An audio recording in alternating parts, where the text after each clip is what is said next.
أهلا بكم أيها الأصدقاء. من غزة وطوفان الأقصى إلى لبنان وكسر حزب الله وصولا إلى سوريا وخلع النظام، وكذلك إيران وخنقها داخل حدودها السياسية.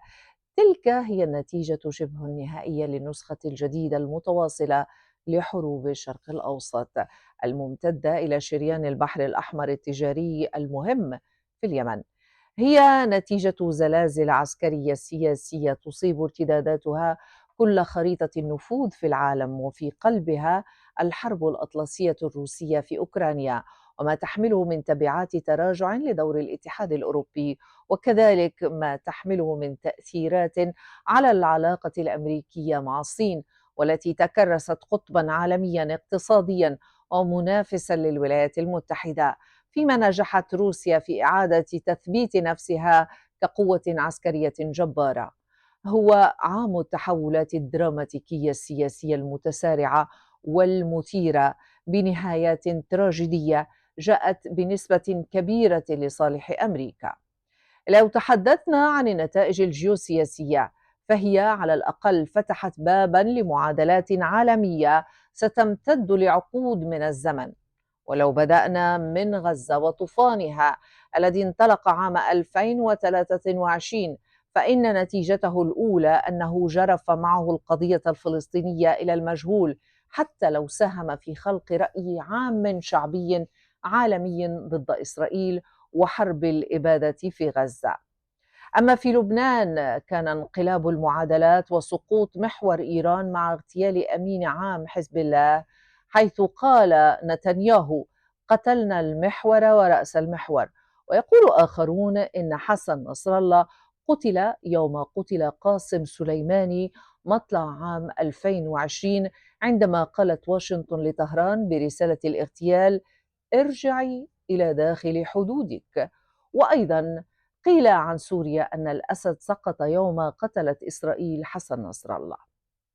لذلك فإن سقوط ثلاثي غزة لبنان من جهة وسوريا من جهة ثانية، وبغض النظر عن ظروفها الداخلية، جعل إسرائيل صاحبة القرار الأولى في المنطقة، نظرا لتفوقها العسكري والتكنولوجي، ووضع تركيا في المرتبة الثانية بعد هندستها لعملية إسقاط الأسد، فيما إيران دخلت مربع حسابات وقف خسائرها.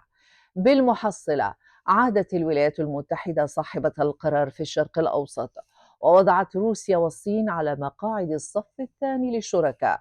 وحتى عسكريا، أعادت الولايات المتحدة قوتها العسكرية الحاكمة إلى المنطقة. ولنراقب ما سيجري في العراق.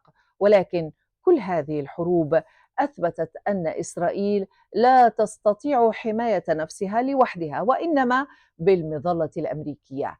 أما العرب، وبعد إقصاء الدور الإيراني، فإن الكرة في ملعبهم للبحث عن دور في اللعبة الإقليمية من بوابة لبنان وسوريا وغزة، وأمامهم تركيا.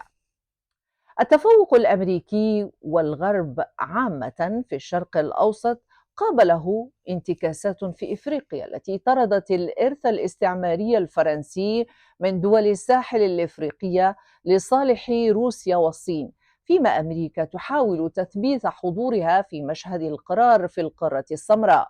وتبقى المواجهة الدولية في أوكرانيا، وهي حتى الآن لصالح روسيا بنسبة كبيرة، حيث عجز الأطلسي عن هزيمتها، وقد أثبتت أنها قوة عسكرية لا تقهر، وصمدت في وجه الحروب الاقتصادية والمالية، وفازت أيضا باستمالة الصين. كما توجت روسيا نهاية العام بالكشف عن صاروخ أريشنيك الباليستي المرعب، والذي أربك الأطلسي وحساباته العسكرية.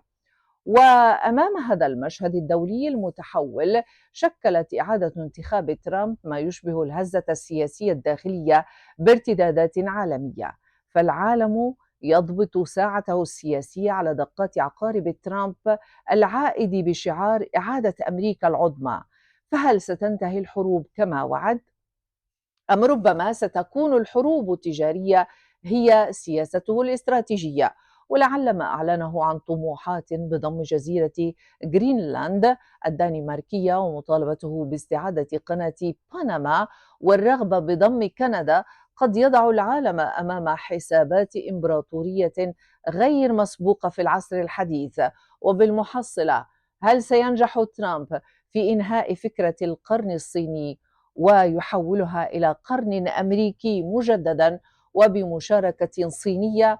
وبالتالي هل ستشهد ولاية ترامب ولادة عالم متعدد الرؤوس أو الأقطاب؟